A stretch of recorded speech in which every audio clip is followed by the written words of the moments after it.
Todos, sejam bem-vindos à terceira aula de processamento de sinais em arranjos de sensores. Eu sou o professor João Paulo, da Universidade de Brasília, também faço parte do Departamento de Engenharia Elétrica.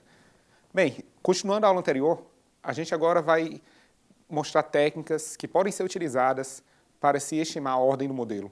Lembrando que a ordem do modelo é um parâmetro essencial para que você possa, por exemplo, saber a quantidade de fontes de sinais que estão incidindo sobre o seu arranjo de antenas. Uma das técnicas mais conhecidas para a estimação do modelo é o critério de informação de Akaique. Bem, a ideia do critério de informação de Akaique é, você vai ter um modelo ele é dado por esses parâmetros aqui, que é o θ-chapéu, que vai se adequar melhor aos seus dados, que é a sua matriz X de dados. No nosso caso, a gente tem a matriz X e a gente quer saber qual é o θ-chapéu. O θ-chapéu são os parâmetros, mas é claro que, para saber os parâmetros, a primeira informação é saber a quantidade de parâmetros. A quantidade de parâmetros vai dizer para a gente, então, quantas fontes existem no ambiente, quantas direções de chegada a gente vai ter que estimar, quantos sinais vão ser recebidos. Então, tudo isso aí vai ser indicado por esse θ-chapéu. Tá? Bem, o Akaique, então, ele derivou no artigo, que a gente também não vai entrar em detalhes, enfim, é um artigo bem teórico e complexo, então a ideia é apenas um overview, claro, nesse curso. Ele derivou essa fórmula aqui abaixo, tá? Onde ele definiu esse critério de Akaique aqui, e esse critério de Akaique ele é igual a menos 2 vezes a função verossimilhança, tá ok? A função verossimilhança f, ela vai ser dada pela matriz de dados, dado os parâmetros, tá? Mais 2 vezes kappa. E esse kappa, o Akaique define como sendo os parâmetros livres ou graus de liberdade, tá? A princípio, pode parecer meio superficial, claro, mostrando a fórmula assim direto, mas a gente vai fazer um exemplo e uma aplicação prática para o caso de arranjo de antenas, o que deve mostrar claro, tá?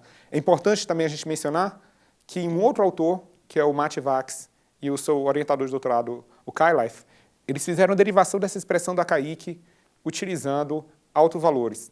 A vantagem da utilização de autovalores é que a complexidade computacional cai bastante e você consegue estimar rapidamente a ordem do modelo. Bem, então, para a gente poder estimar a ordem do modelo, a gente vai utilizar aquele modelo de dados que a gente viu na segunda aula. O modelo de dados da segunda aula, a gente calculava a matriz de covariância da matriz de dados X, e a matriz de covariância ela é representada pela letra R. A gente consegue ver que essa matriz R aqui, a gente assume um valor candidato da ordem do modelo. O valor candidato da ordem do modelo, a gente vai representar pela letra K. Lembrando que a gente não conhece a ordem do modelo, a gente não sabe o número de fontes.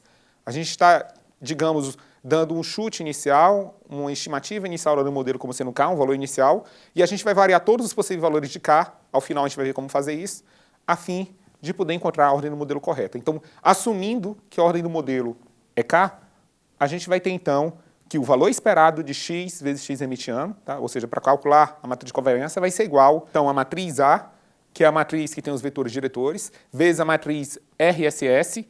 A matriz RSS, a gente lembra da segunda aula, que é a matriz que você obtém calculando o valor esperado de S vezes S hermitiano. Tá?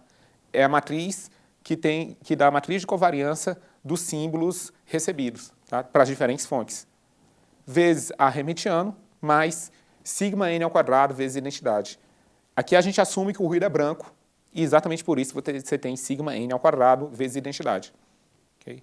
Lembrando também, tá, que se você tem que todos os sinais são não correlacionados, automaticamente esse RSS é uma matriz diagonal, e a diagonal principal vai ser dada por sigma S1 ao quadrado até sigma SK ao quadrado. Perfeito? Bem, então, o que a gente vai fazer então é aplicar a decomposição em autovalores na matriz RK, e a matriz RK, então, ela vai ser decomposta em um produto de 3 matrizes, que é a matriz E, vezes a matriz lambda, vezes a matriz R hermitiano. A gente sabe que a matriz E, ela vai conter a informação dos autovetores, enquanto a matriz lambda é uma matriz diagonal, que vai conter os autovalores. A gente pode ver, então, que claramente que o diag de lambda, ou seja, se você aplicar o operador que faz a diagonalização, você vai ter lambda 1 até lambda n. Tá? A gente pode notar também que, sendo essa ordem do modelo realmente K, a gente vai ter que lambda i, quando o i for igual a K mais 1 até m, vai dar para a gente os autovalores de ruído. A gente assume, claro, aqui, que o sinal ele tem uma potência maior que o ruído, claro, tá? Para que isso seja verdade. Tá? E é claro que a matriz de mistura, devido a essa matriz de mistura A, tá? Se você calcular os autovalores para o lambda i, no caso, entre 1 e k, você vai ter que ele vai ser diferente, claro, de sigma SI ao quadrado mais sigma N ao quadrado. Tá? A razão disso aqui é claro, porque quando você calcula a decomposição em autovalores, você vai encontrar sempre a direção que possui maior energia, que vai ser uma combinação daquelas várias fontes. Então, isso aqui não vai ser necessariamente verdade em muitos casos. Tá? Bem, o que a gente consegue ver, então, é que a nossa matriz lambda, tá, com os autovalores, vai ser lambda 1 até lambda k, e, em seguida, já que o k mais 1 é um alto valor de ruído, você vai ter, então, sigma n ao quadrado até sigma n, do lambda k mais 1 até o lambda m. Tá? A gente pode, então, abrir essa matriz em dois termos, representar ele como uma soma de duas matrizes, que é dada por essa matriz sigma n ao quadrado, vezes identidade, com essa mesma matriz menos o que você tirou. Tá? Basicamente é isso. Então, você tira dessa matriz essa matriz, e você vai ter, então, sigma 1 menos lambda 1 menos sigma n ao quadrado, até lambda k menos sigma n ao quadrado, e todos os outros vão ser igual a zero, porque você subtraiu de sigma n ao quadrado todos os outros elementos. Outra coisa que é assumido no artigo do Mathvax, quando ele faz a derivação da expressão do Akaique utilizando autovalores, é assumir que a função verossimilhança ela é construída a partir de amostras gaussianas e ID. ID significa que ela é distribuída identicamente e independentemente. Tá? Significa que cada amostra temporal é, no caso, independente da outra, mas todas elas possuem a mesma variância. Tá? Então, isso é que é assumido pelo Mathvax na derivação, e como consequência das amostras serem gaussianas, você pode representar, então, cada amostra como sendo uma PDF de uma gaussiana, como é feito aqui. Tá? Então, cada amostra sendo a PDF, sendo elas todas independentes, você tem um produtório, tá, dessas distribuições de cada amostra, tá, que vai ser, então, um produtório de n igual a 1 até n, que é o total de amostras, 1 sobre π elevado a m, determinante de RK, vezes E elevado a menos xn Hermitiano, vezes RK elevado a menos 1, xn. Tá? Então, é essa expressão que você tem no caso de uma distribuição gaussiana com várias variáveis. Tá? Aqui a gente possui n variáveis. Tá? E como elas são independentes, você tem um produtório entre elas. Tá, okay? Bem, lembrando, claro, que a gente está fazendo a decomposição em autovalores de RK, na matriz de RK, e essa matriz RK, se você fazendo decomposição em autovalores, você vai ter o somatório de I igual a 1 até K, lambda I menos sigma N ao quadrado, exatamente essa parte aqui foi a que a gente fez no slide anterior, tá? Onde a gente mostrava no slide anterior que a gente pode quebrar o lambda I em autovalores de ruído e de sinal, então aqui está os autovalores de ruído, tá? Vezes EI Hermitiano, onde os EIs aqui, eles são os autovetores. Tá? Então, você tem os parâmetros ΔK, tá? E esses parâmetros ΔK, a quantidade deles vai indicar a ordem do modelo. Tá? Então, a gente não conhece a ordem do modelo, mas a gente sabe que se a ordem do modelo fosse igual a K, você teria K autovalores, K autovetores e a variância do ruído sigma N ao quadrado. Tá? Ou seja, a gente consegue ver que a parte de sinal da nossa informação ela é representada por K autovalores e K autovetores. Lembrando que K autovalores, os autovalores são números reais, então você tem apenas K variáveis, ou seja, K graus de liberdade. E lembrando que os autovetores, eles são números complexos, ou seja, você tem duas variáveis para cada elemento do autovetor. Ou seja, seria 2 vezes K vezes o número de elementos dos autovetores, que é igual a M. Cada autovetor possui M elementos. Tá? Então é interessante observar isso aqui, porque isso aqui já vai dar uma primeira ideia do que vai ser a quantidade de parâmetros, tá, para esse tipo de modelo, utilizando a decomposição em autovalores. Bem, o passo seguinte, que é feito pelo Mathvax, é calcular o logaritmo neperiano da função verossimilhança. Tá, okay? Então, você aplicando o logaritmo neperiano, você então quebra esse produto com uma soma de fatores. Tá? A gente pode ver aqui que tem um produtório, o produtório vira um somatório automaticamente. Tá? E esses dois produtos aqui também eles viram uma soma, tá? Porque esse menos aqui ele vai acabar passando para frente, então fica uma subtração, tá? Mas em princípio é uma soma. Tá? E você tem esse somatório aqui. Tá? Lembrando que esse cara aqui também é um escalar, tá? Porque esse aqui é um vetor, esse aqui é um vetor linha, esse aqui é um vetor coluna e esse aqui é uma matriz. Ou seja, o produto entre eles é um escalar. Tá? É claro que ao longo do artigo, o Vax ele faz uma série de derivações, tá? Para chegar em expressões mais compactas. Tá? Uma delas é aplicar, por exemplo, o operador traço. Tá? Então, aplicando o operador traço, você vai ter uma série de propriedades, mas a nossa ideia aqui também não é entrar em detalhes da derivação proposta no artigo do Vax. Tá? Além disso, no meio das derivações, ele também mostra, tá? É claro que se você tiver um comportamento assintótico dos altos valores de ruído, comportamento assintótico dos altos valores de ruído significa que eles são todos iguais. É exatamente aquele caso também que a gente tinha comentado na aula passada. Tá? Se você tiver um número infinito de amostras, ruído branco, então automaticamente todos eles são iguais, os altos valores de ruído, igual a sigma n ao quadrado. E uma vez que você sabe disso, você sabe então que você pode calcular um sigma n ao quadrado, uma estimação do sigma n ao quadrado, simplesmente calculando a média aritmética dos altos valores de ruído. Ou seja, você vai pegar os k mais 1, do k mais 1 até o nésimo alto valor, lembrando aqui que os altos valores eles estão sempre na ordem decrescente, tá, okay? Então você vai pegando os menores altos valores, calcula a média aritmética deles e tem uma estimação da variância do ruído. Tá? Bem, fazendo toda aquela derivação que eu falei antes, você vai conseguir encontrar uma expressão para o logaritmo neperiano da função verossimilhança como sendo n vezes o logaritmo neperiano, tá, do produtório de lambda-i dividido pela média aritmética dos lambda-i's, dos últimos lambda-i's. Tá? Aqui você pode ver que são só os últimos lambda-i's, ou seja, você vai fazendo a estimação da ordem do modelo de trás para frente, como se fosse, pegando os menores e cada vez incluindo mais alto valores. Tá? Elevado a menos n menos k. Tá?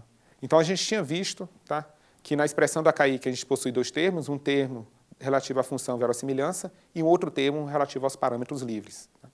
A função verossimilhança a gente já viu na parte anterior, tá, como sendo aquela média aritmética e a média geométrica. Tá? A razão da geométrica pela aritmética, no caso. E no caso dos graus de liberdade, a gente pode utilizar também o modelo de dados baseado na decomposição de autovalores. Então, lembrando que a gente tem k autovetores aí, de tamanho m, onde cada elemento desse autovetor, tá, desses autovetores, no caso, são complexos, ou seja, cada elemento equivale a duas variáveis reais. Tá? Uma parte real e outra imaginária, no caso. Então, você vai ter 2 vezes k vezes m, tá, okay? O total de graus de liberdade de todos os autovetores. Você tem também, para os autovalores, como eles são reais, você tem, então, k graus de liberdade. Agora, lembrando que os autovetores eles possuem restrições. Tá? Uma das restrições é que eles são unitários, nesse caso. Ou seja, pelo fato de eles serem unitários, você tem menos 2 vezes k. Tá? Ou seja, significa que a norma dele, de cada autovetor, deve ser sempre igual a 1. Tá? Então, devido a essa restrição, você perde graus de liberdade também, que fica menos 2k nesse caso. E, além disso, você tem que os autovetores são ortogonais entre si. Ou seja, você tem uma combinação de ortogonalidade entre eles, tá? O que vai diminuir também os graus de liberdade para menos k vezes k menos 1.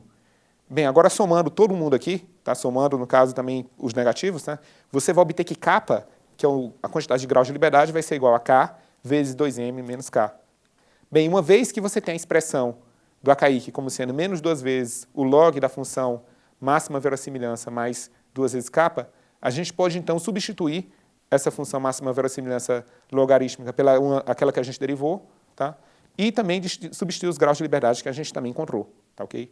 É importante a gente notar que a expressão derivada pela KI, ela assume vários comportamentos para os dados, ou seja, assumir que o ruído, os altos valores de ruído são constantes, isso aí, obviamente, na prática não é válido. Tá? Então, obviamente, que a gente vai ver na prática que o desempenho da técnica da KI ela não é a melhor da literatura, mas é um desempenho razoavelmente bom em relação a várias outras técnicas que foram propostas anteriormente. Até hoje, ela supera também várias outras técnicas. Tá? Aqui a gente tem um exemplo da aplicação, tá, dessa função que foi derivada. Tá? Então, a nossa ideia é a seguinte, a gente vai variar o valor desse k aqui, tá, okay? Todos os valores possíveis de k, lembrando que o k ele pode variar por causa de você não ter nenhum alto valor de sinal, ou você ter, então, todos eles como sendo alto valor de sinal, tá, okay? São os valores que você pode assumir para cá, e baseado nisso aí, você vai saber quantas fontes você tem no seu ambiente. Tá? Então, a gente consegue ver que o perfil, aqui a gente tem um exemplo, tá? A gente tinha um certo cenário com 3 fontes, a gente calculou a matriz de covariância, e em seguida a gente aplicou a decomposição em autovalores, e a gente tem aqui o perfil dos autovalores. A gente pode ver aqui que 1, 2, 3 são os índices dos autovalores, e aqui são amplitudes dos autovalores. A gente consegue ver que esses, do 10º até o 4º são autovalores de ruído, que eles são valores muito baixos, e depois a gente tem um gap a partir do 3º, o que indica que esse cara aqui provavelmente é um alto valor de sinal. Tá? Ou seja, a gente quer ver se a KI que vai funcionar para esse caso. A gente consegue ver, então, aqui a expressão da KI, tá? Então, a gente começa variando essas duas funções, tá ok? E aí a gente consegue observar que a função verossimilhança, você vai ter ela diminuindo sempre quando você estiver aumentando o número de parâmetros, tá? O valor do seu K, do valor candidato. Tá? E, além disso, você vai estar aumentando aqui a sua função, o número de parâmetros K, ele vai estar aumentando se você aumentar, claro, o valor de K, tá? O valor candidato para a ordem do modelo. E aí, uma vez que você somar essas duas funções, já que as duas funções aqui elas estão juntas aqui, na verdade, a subtração das duas funções, tá? Uma vez que você subtrair essas duas funções, ou no caso, se você considerar já esse menos ali dentro da função, né? Então, se você somar as duas funções, você vai ter, então, um ponto de mínimo que vai indicar para você a ordem do modelo. Tá? Então, a ideia é variar o valor de K nessa expressão, e onde você obtiver o mínimo dessa expressão, é a sua ordem do modelo. Existe na literatura também outra técnica, bem mais sofisticada que o Akaique, sofisticada no sentido de que o desempenho dela é bem superior.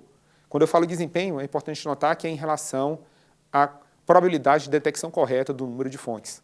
Okay? Então, a gente vai ver mais à frente um exemplo comparando essas técnicas. Tá? Então, antes de fazer o exemplo comparando as técnicas, eu vou introduzir essa outra técnica aqui, que é o Exponential Fitting Test, tá? O EFT. Tá? E o EFT ele é baseado num princípio muito interessante, tá? Que assume que os altos valores de ruído eles possuem sempre um perfil exponencial.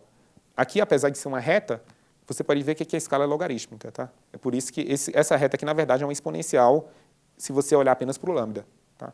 Então, a gente consegue ver que o exponencial fitting test ele assume que os altos valores de ruído estão sobre uma reta e, no momento que você não tiver os altos valores de ruído, mas seguindo essa reta, a princípio, você tem uma quebra no perfil, o que significa que você tem um alto valor de sinal. Tá? Então, ele é baseado nesse princípio. Tá? Então, prosseguindo, tá? A gente vai, então, ter o valor esperado de lambda I como sendo o valor esperado de lambda 1 vezes Q alfa beta elevado a I menos 1. Você vê que isso aqui é uma função exponencial, tá, okay? Ou seja, aumentando o I, que é o valor do alto valor, você vai aumentando, você vai estimando qual é o próximo alto valor. Tá? E você consegue ver que o alfa e beta eles são parâmetros específicos do tamanho da matriz. Alfa pode ser o número de linhas ou de colunas e beta pode ser o número de linhas ou de colunas. Tá?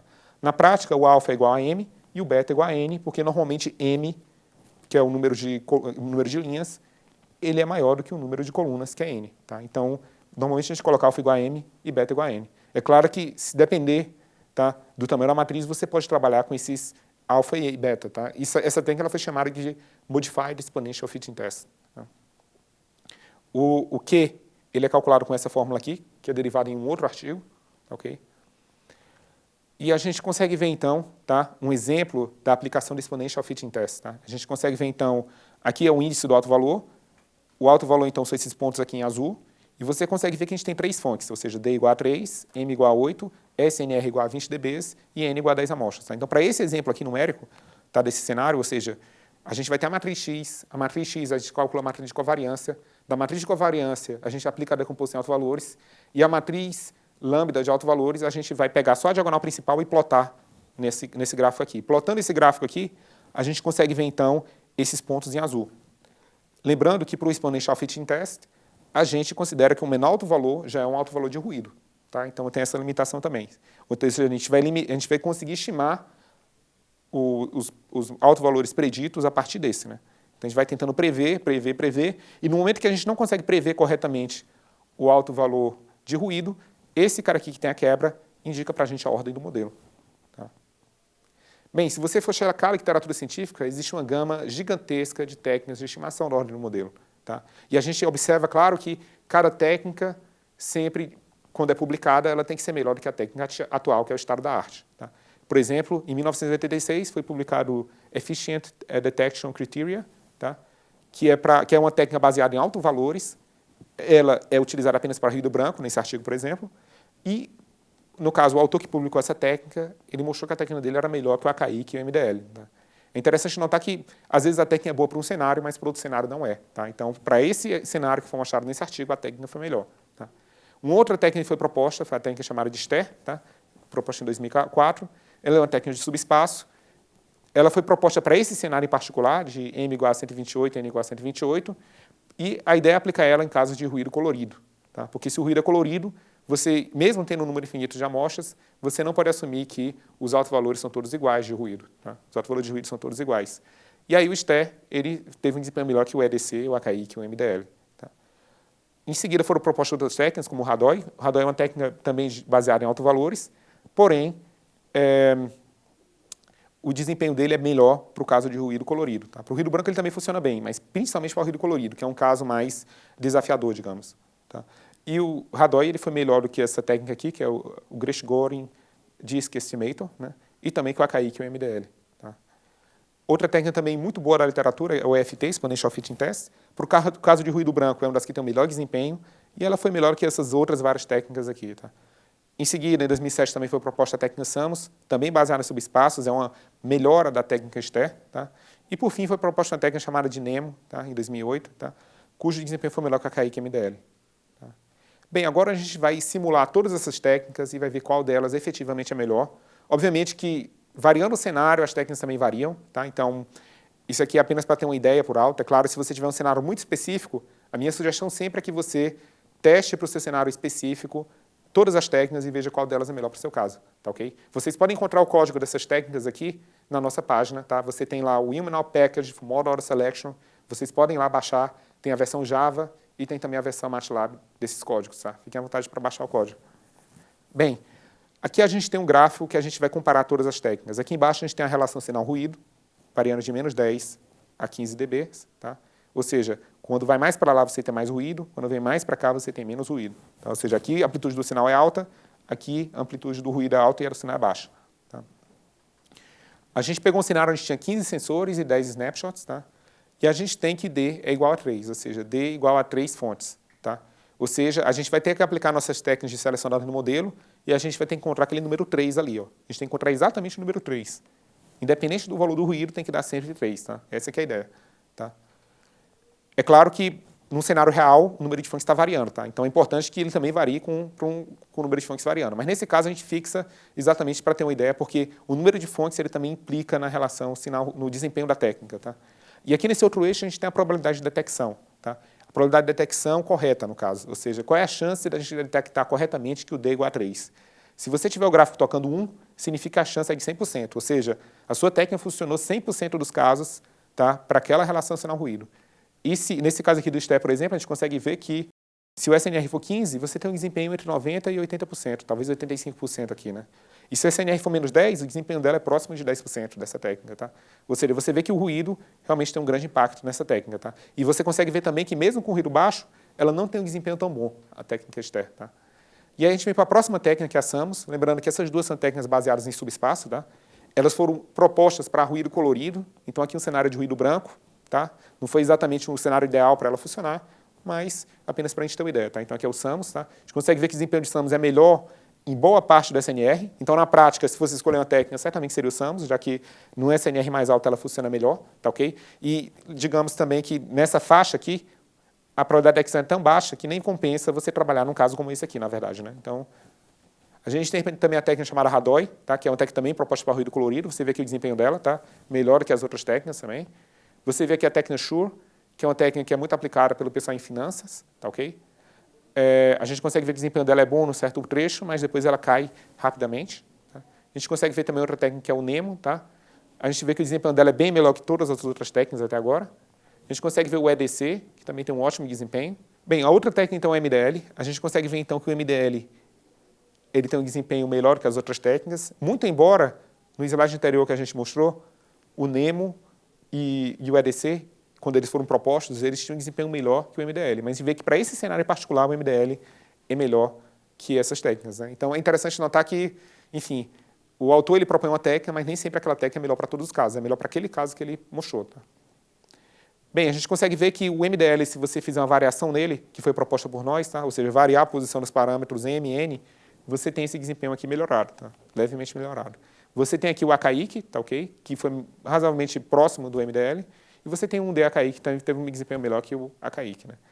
Aqui você tem o Modified Exponential Fitting Test, tá? Que teve esse desempenho aqui, tá? Que foi melhor que todas as outras, e tem o EFT, que é o Exponential Fitting Test, que sobrepôs o MFT.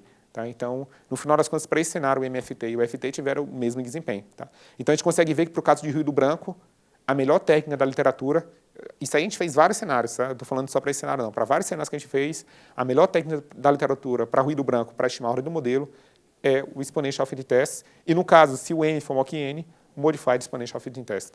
Bem, agora a gente vai considerar um outro cenário, tá? Onde a gente vai aumentar ainda mais o número de sensores.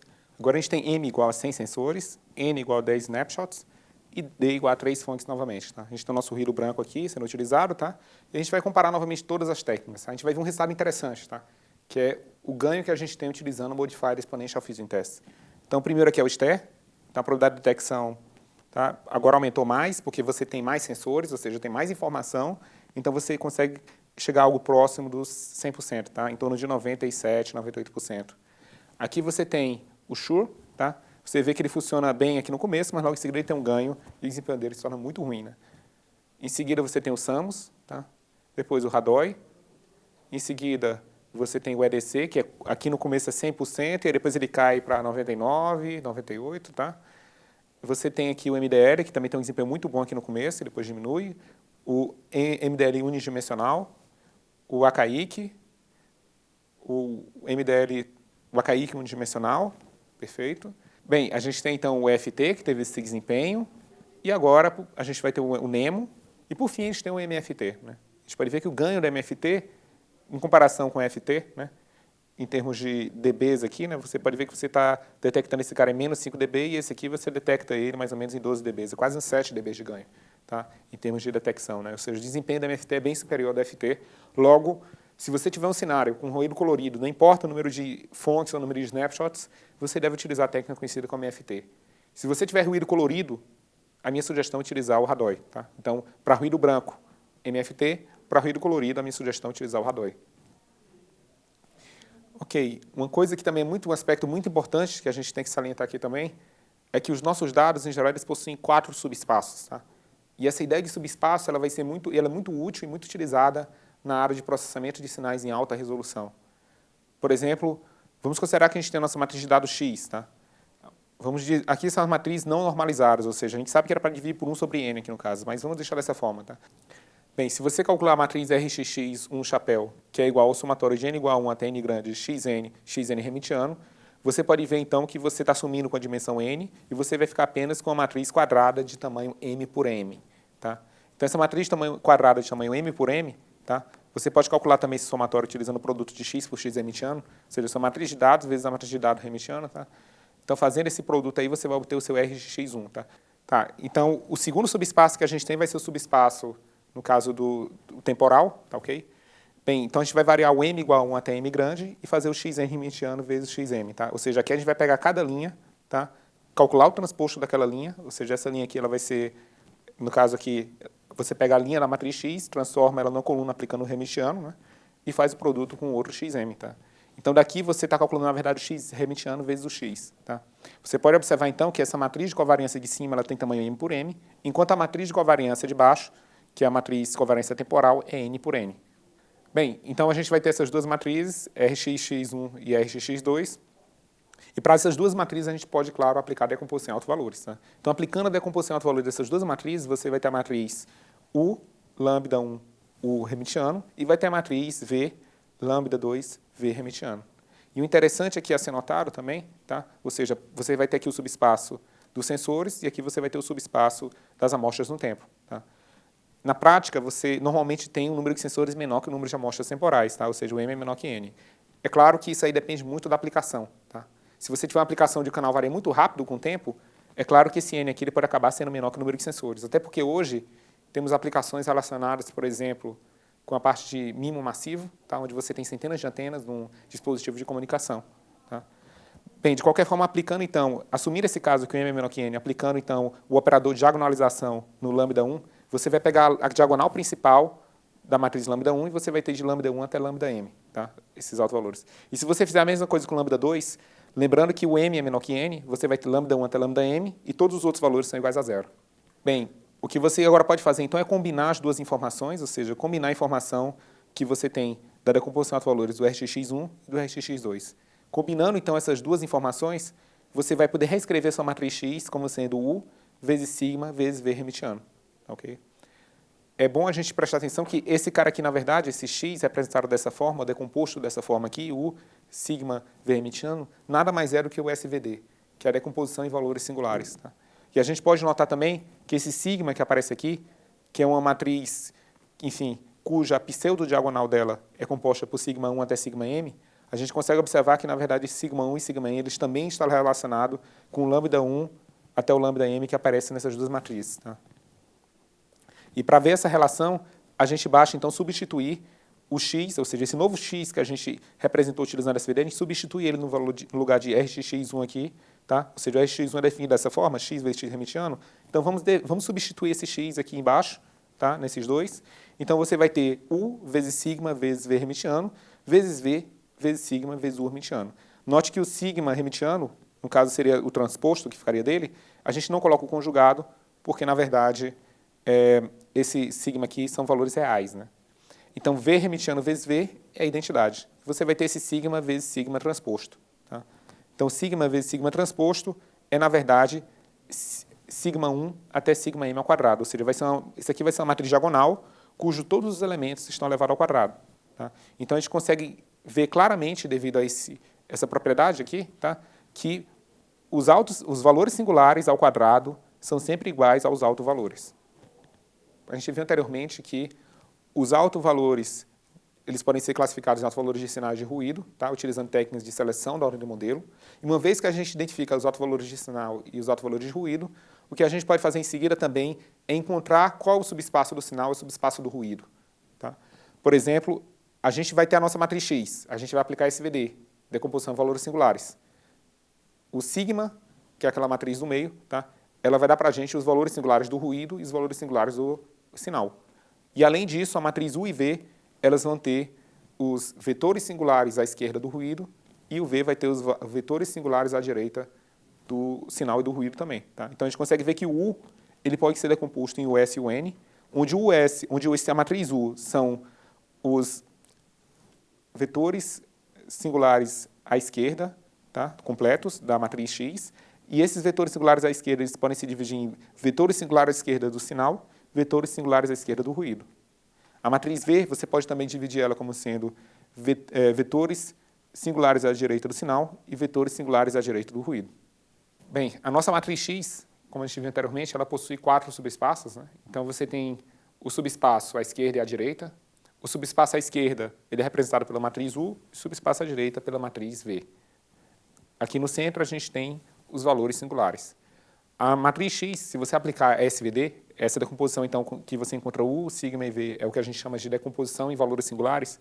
Você encontrando, então, essa matriz X decomposta dessa forma, X igual a U vezes sigma vezes hermitiano, você consegue observar que você tem 3 matrizes, uma matriz de tamanho M por M, uma outra matriz sigma de tamanho M por N e a matriz V de tamanho N por N. Se acontecer essa matriz for posto deficiente significa que alguns valores singulares da sua matriz são aproximadamente igual a zero, ou são zero. Se a matriz for posto deficiente, você pode, então, pegar aquela parte onde você tem os valores singulares iguais a zero, remover da sua matriz, tá, ok? Você também consegue ver que uma dimensão é maior que a outra, essa parte aqui também é zero, tá? E você consegue remover parte das colunas da matriz U e parte das linhas da matriz V hermitiano, de tal forma que você representa a sua SVD, sua decomposição em valores singulares, na forma econômica. Então, X vai ser igual a US, sigma S e VS hermitiano. Você pode ver, então, que a matriz US ela vai ter tamanho M por R, a matriz sigma S ela vai ter tamanho R por R, e a matriz VS ela vai ter tamanho, VS hermitiano, ela vai ter tamanho R por N. A gente, então, consegue observar que aquele X do SVD econômico é o mesmo X do SVD completo. A única diferença é que a gente está jogando fora a informação que é desnecessária, que, no caso, são a informação do subespaço dos valores singulares que são iguais a zero, por exemplo. Tá? Então, é informação desnecessária que não traz nada para o nosso dado. Bem, uma vez, então, que você tem a SVD completa, e uma vez que você pode aplicar técnicas de seleção da ordem modelo na sua matriz de dados, você, então, consegue fazer o que a gente chama de aproximação de posto inferior. A aproximação de posto inferior é o seguinte: você pode observar, nesse caso, da SVD econômica, que você tem 3 valores singulares, alguns relacionados a ruído e outros relacionados a sinal. Você não sabe quais são ruído e quais são sinal. Mas a gente viu já que é possível aplicar técnicas de seleção da ordem do modelo que podem retornar para a gente a quantidade de autovalores de ruído e a quantidade de autovalores de sinal. Bem, digamos que nesse caso aqui, nesse exemplo, a gente tem dois valores singulares de sinal. Esses 2 valores singulares de sinal, a gente pode, então, deixar eles e jogar fora o valor singular de ruído, bem como os respectivos vetores singulares de ruído também. De tal forma que, após a aproximação de renda inferior, a gente vai ter uma matriz X que é aproximadamente igual, já que a gente jogou fora a parte do ruído, o S', sigma S' e Vs hermitiano primo, tá? De tal forma que você vai ter uma matriz de tamanho M por D, você vai ter uma matriz aqui no meio, sigma S' aqui, D por D, e a matriz Vs' hermitiano, D por N. Tá? Então, a gente consegue ver que essa matriz aqui, você tem apenas a informação relativa ao sinal. Você jogou fora todo o ruído. E esse processo aqui de aproximação de posto inferior é também conhecido como denoising, que do inglês significa remoção de ruído. Então, apenas recapitulando, antes de fazer a aproximação, a ordem do modelo precisa ser conhecida, e para estimar a ordem do modelo, a gente pode aplicar a KI, KFT ou outras técnicas da literatura. Após a aproximação de posto inferior, você pode jogar fora, então, o seu ruído, tá? E é interessante a gente notar que a gente assume, tá? Ou seja, essa decomposição de SVD e de EVD, ela assume ortogonalidade entre o sinal e o ruído. Tá? Então, devido a essa ortogonalidade entre o subespaço do sinal e do ruído, você consegue remover essas amostras, esse efeito do ruído, boa parte dele, de tal forma que você melhora sensivelmente a qualidade dos seus dados. Bem, uma outra aplicação muito importante da decomposição em alto valores, tá? É a aplicação para o filtro de alto vetor. Tá? Bem, o filtro de alto vetor, a gente já viu agora anteriormente que a gente pode fazer, por exemplo, o beamforming, tá? Aplicando o Deleuze-en ou aplicando o Capon. Tá? Mas, para aplicar o Deleuze-en ou o Capon, como a gente viu anteriormente, a gente precisa saber informações sobre o nosso arranjo, ou seja, qual a distância entre as antenas, qual o comprimento de onda do sinal, e nem sempre essa informação está disponível. Se essa informação não estiver disponível, existe uma técnica que você pode aplicar, que é uma técnica genérica, que é o filtro de alto vetor. Ou seja, a gente quer encontrar um W que a gente consiga filtrar apenas o sinal que vem numa certa direção de interesse. Tá? Bem, o filtro de alto vetor, então, a derivação simples dele é utilizando a definição de SNR. Então, a gente tem que a saída do nosso arranjo de antenas, o P0 aqui, ou seja, a saída, o valor, ou seja, é o valor esperado do yn módulo de yn ao quadrado, que a gente já derivou em aulas anteriores, você vai ter que esse cara vai ser igual a W hermitiano vezes R vezes W, né? Onde W são os steps do filtro, que a gente não conhece, a gente quer encontrar o W, tá? E o R é a matriz de covariância dos dados de saída. Se no caso a gente não tiver nenhum sinal e assumir que o ruído é branco, o R ele vai ser uma matriz sigma n ao quadrado vezes identidade. Então, substituindo esse cara por identidade, você vai ter que o N0 vai ser sigma n ao quadrado, W hermitiano vezes W. Então, no final, se você calcular a relação sinal-ruído, que é o P0 sobre N0, você vai ter que P0 sobre N0 vai ser o W hermitiano vezes R vezes W, dividido por sigma n ao quadrado, W hermitiano vezes W. No nosso caso, a gente vai assumir que o W hermitiano vezes W vai ser igual a 1.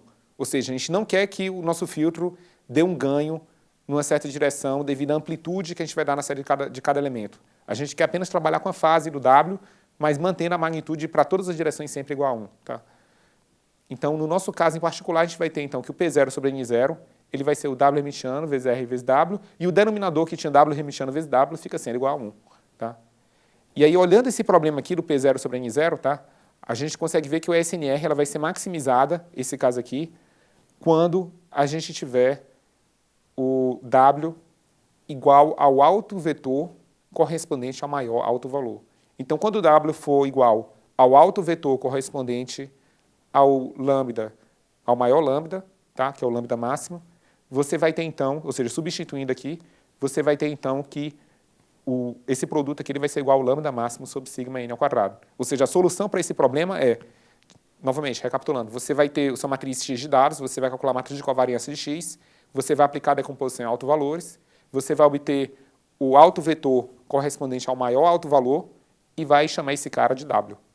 Se você não tiver nenhuma informação sobre o seu sistema, essa é a melhor técnica, uma vez que a gente sabe que o nosso sinal possui a maior potência. Tá? É claro que existem aplicações em que o ruído é muito maior que o sinal, como, por exemplo, aplicações em sistemas de GNSS. Mas aí você tem que ter um outro approach para esse caso. Para o nosso caso em particular, a gente sempre assume, tá, que a gente vai ter um sinal que possui uma potência maior que o ruído. Bem, uma outra técnica também muito importante, tá, para a estimação da direção de chegada é o MUSIC, que é o Multiple Signal Classification. Tá? Então, Music, o primeiro passo dele, ele é uma técnica que ela é baseada em subespaços. Então, o primeiro passo dele é encontrar o subespaço do ruído. Você vai ter RXX chapéu, que é a estimação da matriz de covariância, tá ok? E aplicando o EVD em cima desse RXX chapéu, você vai ter E vezes lambda vezes R hermitiano.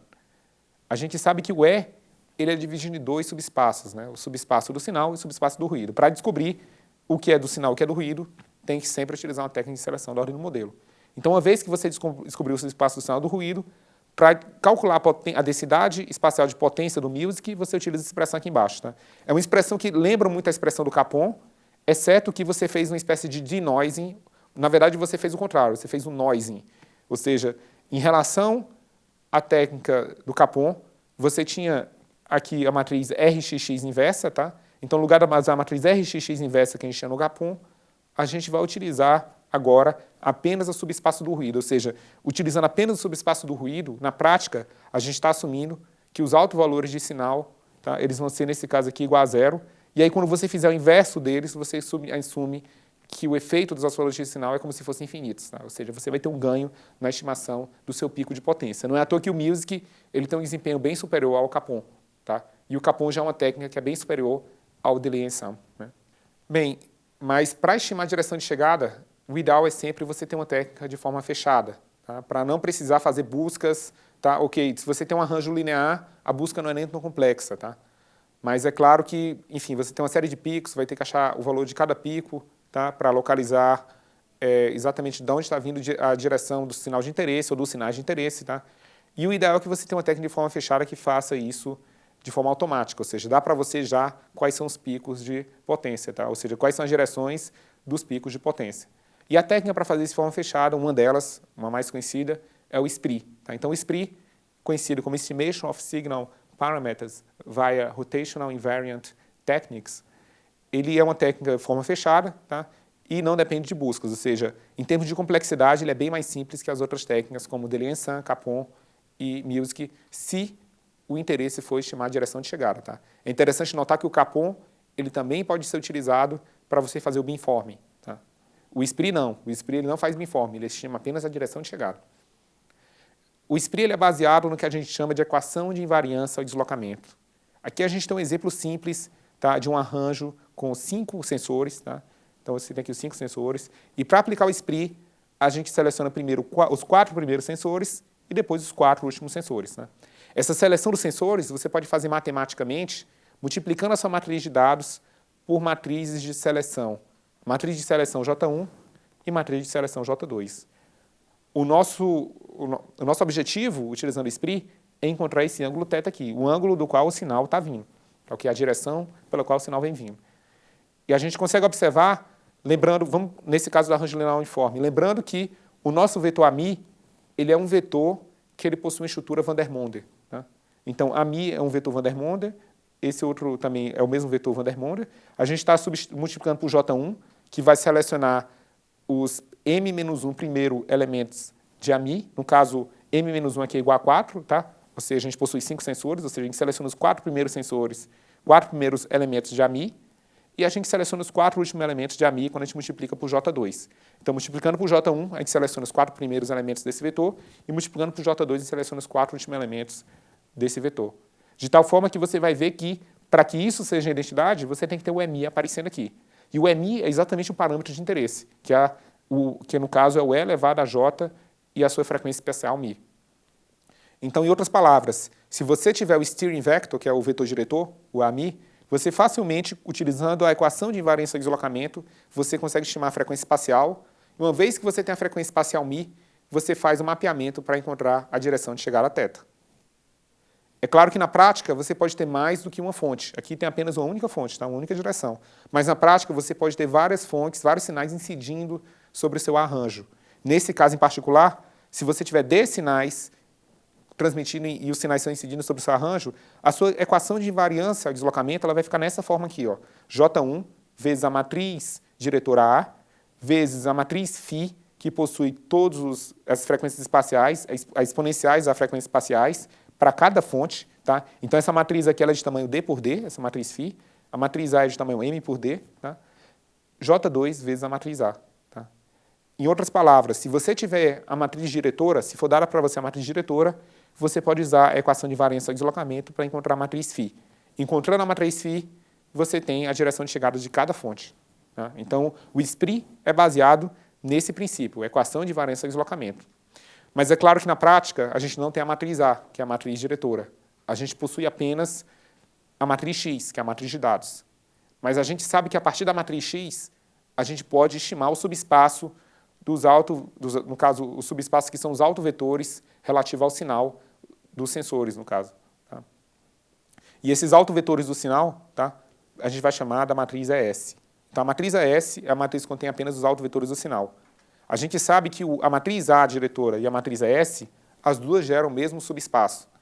Uma vez que as duas geram o mesmo subespaço, você pode obter uma aproximação entre essas matrizes a partir da matriz T de mistura. Então, a matriz T de mistura ela faz com que o ES se torne uma matriz A.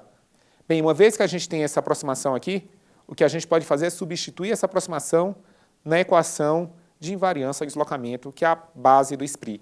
Fazendo essa substituição, ao invés de A, você vai substituir por ES vezes T, correto?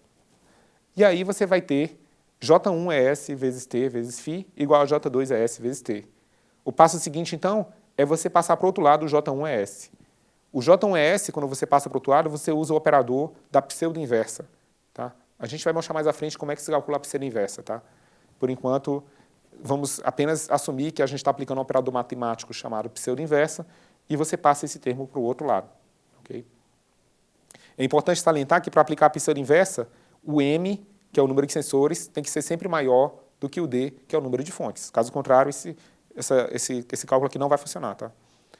Bem, a gente vai chamar de T vezes φ vezes T pseudo-inversa, ou inversa, porque no caso a matriz T aqui é quadrada. A gente vai chamar esse produto aqui de uma matriz psi. Tá? Então, a matriz psi vai ser igual a esse produto. Lembrando que ES a gente tem, porque a gente pode aplicar a decomposição em autovalores e encontrar o subespaço do sinal. J1 e J2 são as matrizes de seleção, então psi é conhecido. Agora, o problema se resume em, dado psi, como encontrar φ, que é uma matriz diagonal. Tá? Existe uma propriedade matemática que diz que sempre quando você tem uma matriz T vezes φ vezes T inversa, os autovalores dessa matriz, no caso a matriz psi, os autovalores da matriz psi são iguais aos autovalores da matriz φ.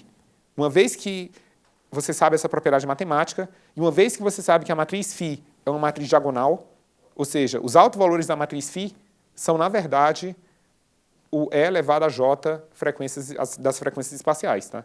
Então, uma vez que você sabe que os autovalores são os mesmos, é só você aplicar a decomposição em autovalores da matriz psi e você automaticamente vai obter todos os elementos da diagonal principal da matriz φ. Tá? Uma vez que você tem os elementos da diagonal principal da matriz φ, tá? Você tem o E elevado a J mi, ou seja, para cada fonte o I é diferente, de 1 até D. Você pode, então, calcular o argumento desse termo aqui, de cada elemento, e encontrar os mi's, que são as frequências espaciais.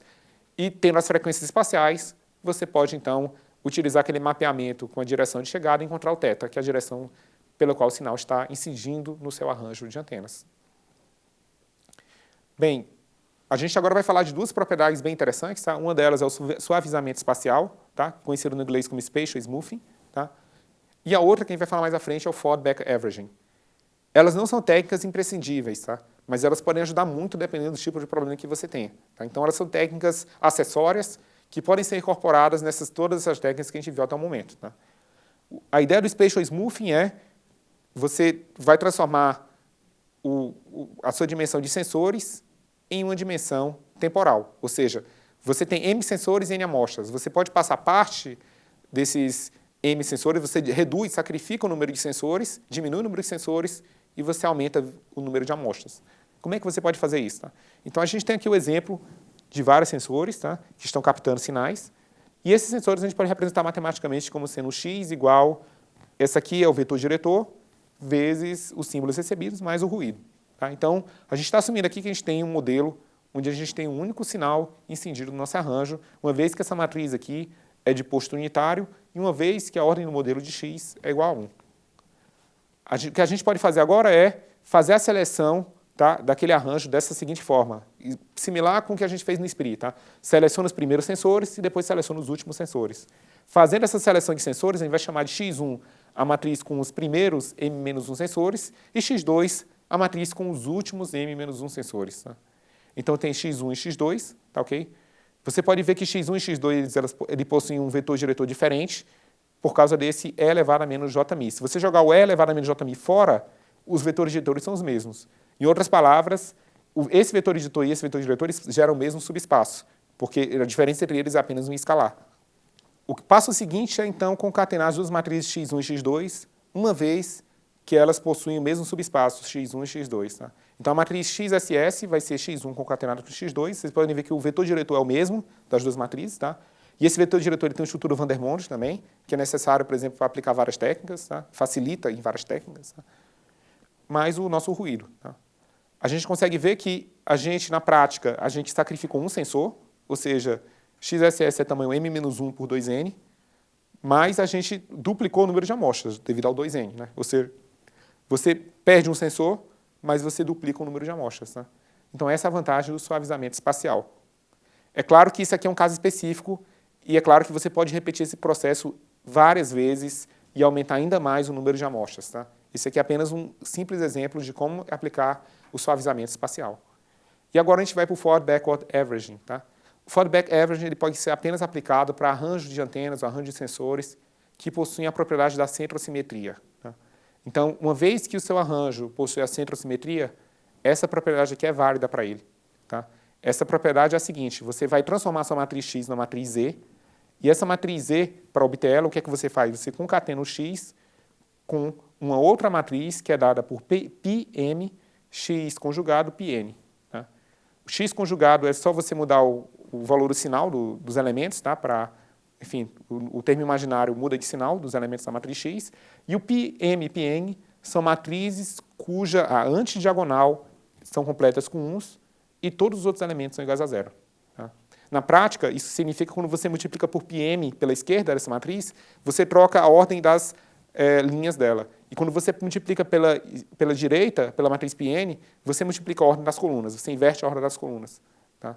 Já que a gente consegue ver que essa matriz X é de tamanho m por n, e essa matriz que a gente construiu utilizando π conjugado e π é uma matriz também de tamanho m por n, a gente consegue ver que o tamanho total de Z é m por 2 vezes n, ou seja, virtualmente a gente duplicou o número de amostras aplicando Forward Backward Averaging, e lembrando que você só pode aplicar isso aqui para arranjos centrosimétricos.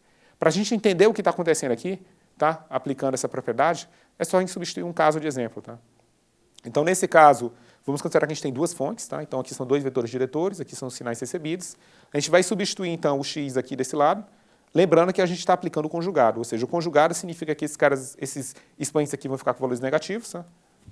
E esses aqui vão ficar com o operador conjugado sendo aplicado neles. Tá, okay? Bem, multiplicando pela matriz πm, sua matriz diretora, no caso conjugada, que é essa matriz aqui, você vai trocar a ordem, então, da linha dos seus elementos. Tá? Ou seja, você pode ver que ao invés de começar com 1 e terminar com E elevado a menos J 3.001, esse primeiro vetor, ele vai mudar para E elevado a menos J 3.001 até 1, tá? Multiplicando pela matriz πm. Similar vai acontecer com a matriz de símbolos, tá, ok? Ou seja, multiplicando por πn, você vai estar trocando essa linha por essa linha aqui de cima, tá, ok? E aí o interessante que a gente pode notar nesse slide agora seguinte, tá? O que a gente consegue observar aqui é que a gente pode tirar, então, esses termos escalares que estão multiplicando essa matriz diretora desse lado, e o que a gente pode fazer depois é colocar em evidência essas duas matrizes, já que elas são iguais, tá? Então, no final das contas, a gente pode ver que o subespaço, no caso, à esquerda da matriz E, é o mesmo subespaço da matriz X, mas o restante dela não é mais igual. Tá? Ou seja, a gente consegue virtualmente duplicar o número de amostras, tá? Para poder estimar as frequências espaciais, e aí depois disso, a gente pode, depois que tiver frequência espacial, a gente pode estimar os símbolos. Bem, ao longo desse curso, a gente já mencionou várias técnicas de processamento de sinais e arranjos. Por exemplo, as técnicas de beamforming, como o DS e o Capon, ou seja, a gente cria um lóbulo eletrônico para selecionar sinais que vêm de uma certa direção de interesse. A gente também viu técnicas para estimar a direção de chegada, como, por exemplo, o Capon, que pode também ser utilizado para isso, mas o Music, também o SPRI. Tá? A gente também viu técnicas para remover o ruído, utilizando o SVD, tá? Técnicas tão conhecidas como denoising. Tá? A gente também viu técnicas de beamforming, no caso que a gente não possui nenhuma informação sobre o nosso arranjo, como o autovetor. Tá? E agora a gente vem para uma parte que é crucial, que é, ok, digamos que eu consegui estimar as frequências espaciais. Como é que eu posso utilizar essa informação para estimar os símbolos que eu recebi? Tá? Porque, na verdade, Se você tiver a matriz A, é muito melhor do que você aplicar o biinforme. Se você tem a matriz A, você pode simplesmente fazer a inversa, a pseudo-inversa da matriz A, multiplicando a matriz X, e com isso você recupera os símbolos que foram transmitidos em cada direção, sem precisar fazer nenhum biinforme que, na prática, acaba não tendo um desempenho tão bom quanto ter toda a informação do sistema. Tá? Bem, então vamos assumir daqui para frente que a gente estima a ordem do modelo, a gente sabe o número de fontes, e uma vez que a gente sabe o número de fontes, a gente pode estimar cada frequência espacial, e uma vez que a gente conhece a distância entre cada sensor no nosso arranjo, a gente consegue construir essa matriz diretora a chapéu. Então, a gente conseguiu estimar a chapéu, uma vez que a gente tem cada frequência espacial, tá, de cada fonte.